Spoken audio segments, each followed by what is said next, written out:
पूर्व मंत्री अशोक यादव ने नरेश अग्रवाल पर साधा निशाना। सपा सुप्रीमो मुलायम सिंह यादव को भी लिया आड़े हाथ। कहा, मुलायम सिंह से बड़ा परिवार राजनीति में नहीं है। गोरखपुर में दिमागी बुखार का प्रकोप। 24 घंटे के अंदर 8 मासूमों की मौत। लगातार बढ़ रही है मरने वालों की तादाद।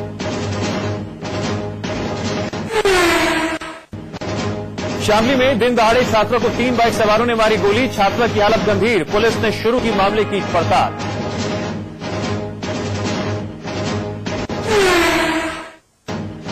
कैंसर की चपेट में फर्रुखाबाद का गटवाया गांव। 4 सालों में हुई 14 लोगों की मौत। पैसों के अभाव में लोग नहीं करा पा रहे इलाज। बेखबर बना स्वास्थ्य महकमा।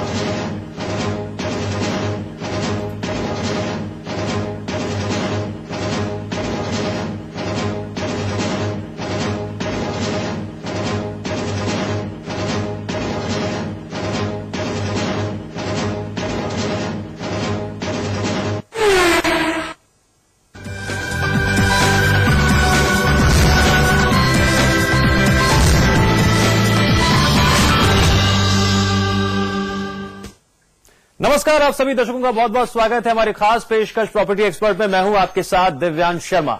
आज हम चर्चा करेंगे क्या आने वाले वक्त में नोएडा, गाजियाबाद में प्रॉपर्टी के दामों में कमी आ सकती है और इसके पीछे क्या क्या वजह हो सकती हैं। साथ ही हम बात करेंगे नई लैंड पूलिंग पॉलिसी की कि क्या ये ऐसा कारनामा कर सकती है जिससे दाम घट जाएं। साथ ही हम बात करेंगे सेकंड होम के तौर पर धार्मिक और पहाड़ी स्थलों की तरफ क्यों देख रहे हैं बायर्स। इस चर्चा में हमारे साथ आगे शामिल होंगे खास मेहमान शरद बंसल जी भी। तो चलिए शुरुआत करते हैं हमारी खास पेशकश प्रॉपर्टी एक्सपर्ट।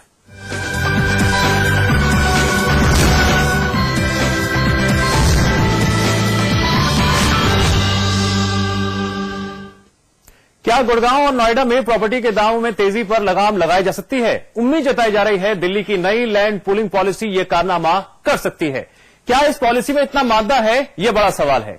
क्या है लैंड पूलिंग पॉलिसी और कैसे इससे प्रॉपर्टी के दामों में कमी होने की गुंजाइशें बढ़ जाएंगी, आइए जानते हैं।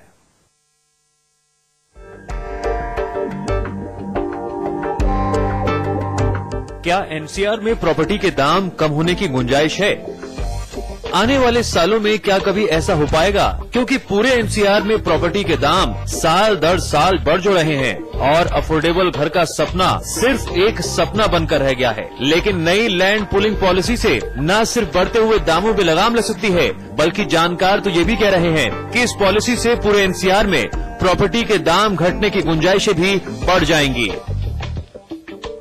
माना ये भी जा रहा है इस पॉलिसी से दिल्ली के रियल्टी मार्केट में 40,000 एकड़ जमीन की सप्लाई बढ़ेगी। अगर ऐसा होता है तो दिल्ली में अगले 3 से 4 सालों में 15 लाख नए अपार्टमेंट बन सकते हैं। इससे दिल्ली एनसीआर में प्रॉपर्टी की कीमत कम हो सकती है।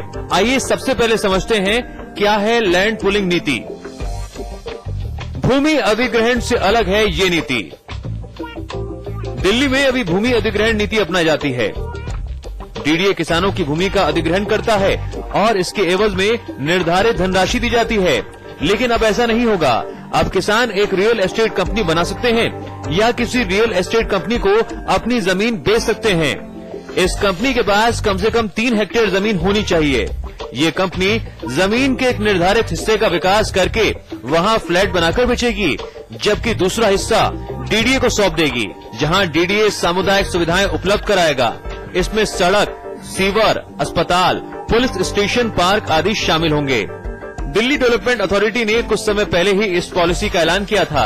उसका इरादा इससे दिल्ली में डेवलपमेंट के लिए जमीन की सप्लाई बढ़ाना है। नई पॉलिसी से गुड़गांव, नोएडा और गाजियाबाद जैसे इलाकों में प्रॉपर्टी की कीमतों में तेजी थम सकती है। हालांकि लैंड पूलिंग पॉलिसी के तहत बनने वाले शुरुआती प्रोजेक्ट के लॉन्च होने में कुछ साल जरूर लगेंगे। लैंड पूलिंग पॉलिसी से दिल्ली के आसपास के इलाकों में प्रॉपर्टी के दाम उस तरह से नहीं बढ़ सकेंगे जिस तरह से पिछले कुछ सालों में बढ़े हैं। साथ ही जानकार ये भी कह रहे हैं कि लैंड पूलिंग पॉलिसी से प्रॉपर्टी की कीमत कम होने के दावे पर सभी लोग भरोसा न करें। साथ ही कई जानकार लैंड पूलिंग पॉलिसी से प्रॉपर्टी की कीमत कम होने के दावे पर भरोसा नहीं करते। सौरभ साहनी, समाचार प्लस। चलिए चर्चा शुरू करते हैं। शरद जी, आपकी प्रतिक्रिया। देखिए, जो लैंड पूलिंग पॉलिसी है जी, चाहे नोएडा, चाहे डीडीए, चाहे गाजियाबाद डेवलपमेंट अथॉरिटी, इन तीनों की जो मोनोपोली थी कि लैंड को खुद एक्वायर करना किसानों से, फिर उनको अपने प्री डिसाइडेड रेट पे कंपनसेशन देना।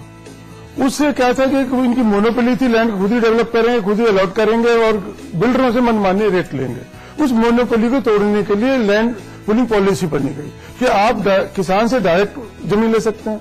3 हेक्टेयर तक की जमीन को मिनिमम 3 हेक्टेयर का चाहिए, जिससे पूरा प्रोजेक्ट अप्रूव हो जाएगा।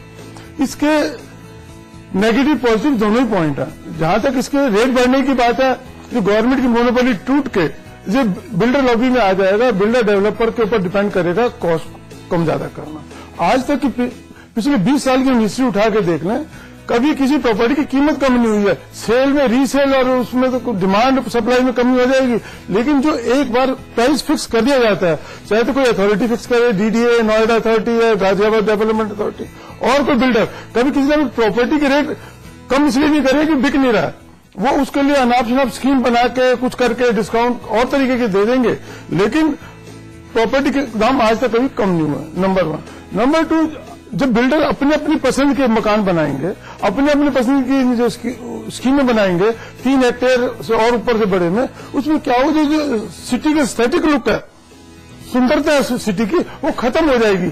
अभी master plan as a whole बनते थे, उसमें एलिवेशन कंट्रोल होते थे, बिल्डिंग की रेपिटेशन आती थी, एक हार्मोनिक चीज आती थी, रोड के साथ चलते हुए डेवलपमेंट नजर आती थी। अब सब अपने अपने स्टाइल के बनाएंगे। कोई इसमें किसी अथॉरिटी ने मास्टर प्लान में या किसी पूलिंग पॉलिसी में ऐसे नहीं बनाया कि एलिवेशन का कंट्रोल करा जाएगा। ना वो कलर का करेंगे, ना वो डिजाइन का करेंगे, ना हाइट का करेंगे।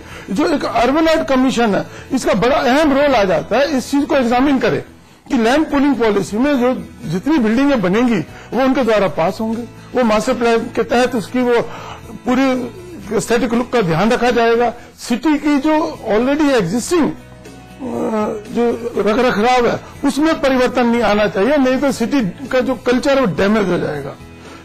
इसके साथ साथ हमें इस चीज का भी ध्यान रखना है, खाली प्राइस कम ज्यादा होने से, देखिए इसका तो मैंने पहले कहा है कि इसमें पूरी संभावना है रेट बढ़ने की, लेकिन इतना ज्यादा स्टॉक आ जाएगा, जैसे अभी सौरभ साहनी जी की क्लिपिंग में मैंने देखा 15 लाख ड्वेलिंग यूनिट आ जाएंगे। क्या दिल्ली में इतनी इसकी डिमांड है? या माइग्रेशन लोड को हम ओपन कर देंगे, किसी भी स्टेट के लोग आके माइग्रेट हो जाएंगे। 15 लाख जो ये फ्लैट डेफिनेटली 40 से 50 लाख की रेंज में की कॉस्ट होगी। इसकी अफोर्डेबल रेंज के लोग कहां से आएंगे? इसके लिए जिसको भी जो एंड यूजर है वहां तक ना पहुंच के इसमें इन्वेस्टर लॉबी आ जाएगी, डेवलपर की मोनोपोली आ जाएगी, गवर्नमेंट का कंट्रोल नहीं होगा। जब तक कोऑपरेटिव सोसाइटी बनती थी, अलॉटमेंट का सिस्टम था कि एक से ज्यादा आपको फ्लैट नहीं मिलेगा शेयर होल्डर को। अब कोई फ्री होल्ड होने के नाते लैंड पूलिंग पॉलिसी बनाए, आदमी 10-5 फ्लैट जितने चाहे वो बुक कर सकते हैं, क्योंकि उसके पास फ्री होल्ड राइट होंगे। उसको गवर्नमेंट को उसको अकाउंटेबिलिटी नहीं देनी। बिल्डर ने 100 फ्लैट बनाने, 20 के बाद कह रहे हैं मेरे तो स्टॉक खत्म हो गया, बाकी मौका देख कर फिर रेट बढ़ाएगा। इसलिए कि किसी तरीके का गवर्नमेंट वॉच डॉग का काम नहीं कर पाएगी। तो इस चीज को लिए बड़ा से अभी भी ये पॉलिसी लागू होने के बावजूद भी बहुत सी अभी चर्चा के ऐसे विषय, इसकी कंजम्पशन, कंज्यूमर प्रोटेक्शन और इसको एंड यूजर तक से कैसे पहुंचे, इसकी पॉलिसी बनाना बहुत जरूरी है। शरद जी, इन सब चीजों में कितना टाइम लग जाएगा? क्योंकि ये कहा जा रहा है कि अभी काफी इंतजार करना पड़ेगा। ये इंतजार कितना लंबा हो सकता है? इसको भविष्यवाणी करना बहुत कठिन है। अभी आप देखेंगे एक स्टेट से दूसरी स्टेट, चाहे दिल्ली से नोएडा, दिल्ली से गाजियाबाद, दिल्ली से गुड़गांव, जो इसके आउटर बॉर्डर पे दिल्ली के जितने भी टाउन है, एक बीच में बफर रखना चाहिए। मेरा अपनी पर्सनल ओपिनियन है, मैं समाचार प्रेस के माध्यम से बताना चाहता हूं, इस बफर को कभी भी डैमेज नहीं करना चाहिए। डिजास्टर के लिए मैं प्रिकॉशन बना के रखनी चाहिए। 2 स्टेट के बीच में कोई अर्थक्वेक आ जाता है, किस तरीके फ्लड आ जाता है, कोई और अनहोनी हो जाती है, हमारे पे एक स्वेलिंग के लिए, बाहर भागने के लिए कोई जगह चाहिए। अगर दोनों स्टेट के बीच में सटा के मकान बना दिए जाएंगे तो बहुत खतरे की संभावना है, जिसके लिए हम लोग तैयार नहीं है। और इस स्कीम को लगने के लिए अभी लड़खड़ाई हुई स्कीम है, क्योंकि इसकी वजह यह है ना कि यहाँ पर अगर हम एनसीआर बात करते हैं, गाजियाबाद, नोएडा में प्रॉपर्टी के दाम क्यों बढ़े? दाम इसलिए बढ़े क्योंकि दिल्ली में रहने के लिए जगह नहीं है। जब दिल्ली में प्रॉपर्टी बेतहाशा वृद्धि हो रही है, इसी वजह से यहाँ पर लोग रहने के लिए आ रहे हैं और दाम हर साल बढ़ रहे हैं। क्या यह माना जाए कि जब इतने बड़े स्तर में दिल्ली में फ्लैटों का निर्माण होगा, घरों का निर्माण होगा, तो इसका जो एक पॉजिटिव इम्पैक्ट है वो पूरा एनसीआर में पड़ेगा दामों के लिहाज से? देखिए, इसमें जहां जहां एम्प्लॉयमेंट अपॉर्चुनिटी होगी वहां हाउसिंग डिमांड बढ़ेगी। और इस तरह की लग्जरियस हाउसेज की डिमांड नहीं बढ़ती। जो अफोर्डेबल हाउसिंग होती है, जिसे 15 से 25 लाख के बीच में कहते हैं, वो अफोर्डेबल हाउसिंग होती है। ये तो लग्जरियस हाउसिंग हो गई। इसके लिए जरूरी नहीं है कि मार्केट में इसकी डिमांड भी पैदा हो जाए। आज भी हम देख रहे हैं एनसीआर में, पूरे एनसीआर में 1.5 लाख से ज्यादा फ्लैट बने हुए, स्टॉक इतना बना हुआ है, बाहर नहीं है। मुझे नहीं पता किस आंकड़ों के ऊपर इस चीज की कैलकुलेशन करी जा रही है कि इससे कंजम्पशन हो जाएगी। हमारे सरकार को जो डेमोग्राफिक विजन से जीने की आदत है वो गलत है। इसमें प्रैक्टिकल अप्रोच नहीं है। जो प्लानर से मैं निवेदन करूंगा, इसको दोबारा से देखें कि इसकी किस तरीके से डेवलपमेंट होगी और इसको किस तरीके से मार्केट में इंट्रोड्यूस करा जाएगा। बिल्कुल बिल्कुल, हम उम्मीद करते हैं कि दर्शकों को ये बेहतरीन तरीके से समझ में आया होगा कि आखिरकार तमाम पहलुओं को समझते हुए लैंड पूलिंग पॉलिसी आने वाले दिनों में किस तरह के बदलाव ला सकती है। शरद जी, आप बने रहिए हमारे साथ। चर्चा का विषय एक और भी है। चर्चा का विषय ये भी है कि आखिरकार क्यों पहाड़ों और धार्मिक स्थलों की ओर रुख कर रहे हैं बायर्स। इस पर चर्चा करेंगे छोटे से ब्रेक के बाद।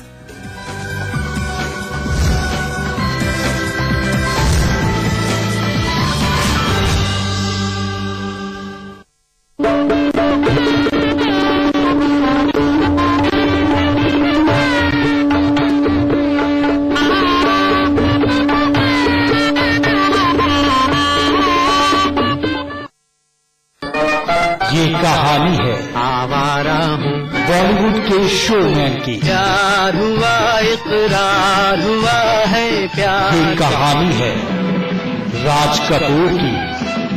देखिए फिल्मी सफर रात 8:30 बजे सिर्फ समाचार प्लस पर। हम रोज 50 नए मरीज देख रहे हैं, महीने में करीब 1000। 80 से 90% मुंह के कैंसर तंबाकू चबाने से होते हैं। ये मुकेश की कहानी है। मेरा नाम मुकेश है। मैंने जैसे 20 साल गुटखा चबाया, अब मुझे कैंसर हुआ है, मेरा ऑपरेशन हो रहा है। शायद मैं इसके आगे बोल नहीं सकता। अफसोस मुकेश बच नहीं सका और वो सिर्फ 24 साल का था।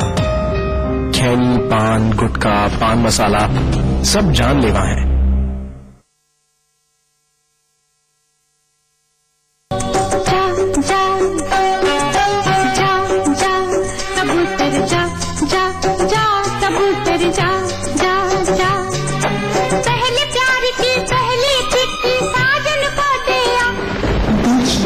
अधूरी दास्तां सिर्फ समाचार प्लस पर।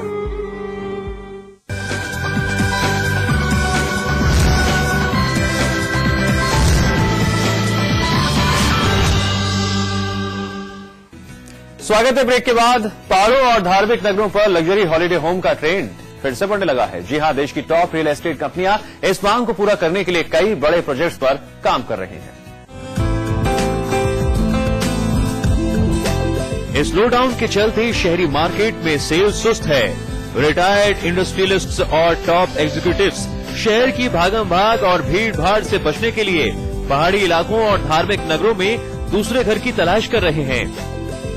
मसूरी, नैनीताल, मथुरा, वृंदावन और यहां तक कि ऋषिकेश जैसे इलाकों में छोटे लोकल डेवलपर्स तो पहले से मौजूद थे। हालांकि अब बड़ी कंपनियां भी यहां पहुंच चुकी हैं। पहाड़ों में गेटेड कम्युनिटी का नया कॉन्सेप्ट है। लोग हॉलिडे डेस्टिनेशंस में भी नॉर्मल और बेहतर लाइफस्टाइल की मांग कर रहे हैं और इस मांग को देखते हुए कई प्रोजेक्ट्स लॉन्च किए जा रहे हैं। धार्मिक शहरों की बात करें तो यहाँ निवेश करने का एक फायदा ये भी है कि यहाँ प्रॉपर्टी की कीमतें तो बढ़ेंगी ही, साथ ही रिटायरमेंट के बाद आपके रहने का सही ठिकाना भी साबित हो सकता है। दिल्ली, एनसीआर और इन शहरों में furnish apartment, studio 1 BHK, 2 BHK, plot और इंडिपेंडेंट फ्लोर्स की पेशकश कर रहे हैं। तो आइए ये भी जान लेते हैं इन जगहों पर प्रॉपर्टी के क्या रेट्स हैं और क्या खूबियां हैं। मथुरा क्यों है खास? ये भगवान कृष्ण की जन्मस्थली मानी जाती है। ये ब्रजभूमि के लिए लोकप्रिय है। रियल एस्टेट की नजर से मथुरा में प्रॉपर्टी की कीमत इस समय 2300 प्रति स्क्वायर फीट चल रही है। यहाँ पर प्लॉट की कीमत 30,000 रूपये प्रति स्क्वायर यार्ड है। अगर आप यहाँ प्रॉपर्टी खरीदने के इच्छुक हैं तो यहाँ काफी भाव तोल कर सकते हैं। वृंदावन क्यों है खास? महाभारत के मुताबिक भगवान कृष्ण ने यहाँ बाल लीलाएं की हैं। यह शहर मथुरा से 10 किलोमीटर की दूरी पर है। रियल एस्टेट की नजर से वृंदावन में आपको 2,500 रुपए प्रति स्क्वायर फीट से लेकर 3,000 रुपए प्रति स्क्वायर फीट की रेट से अपार्टमेंट मिल जाएंगे। अगर आप यहां प्लॉट खरीदना चाहते हैं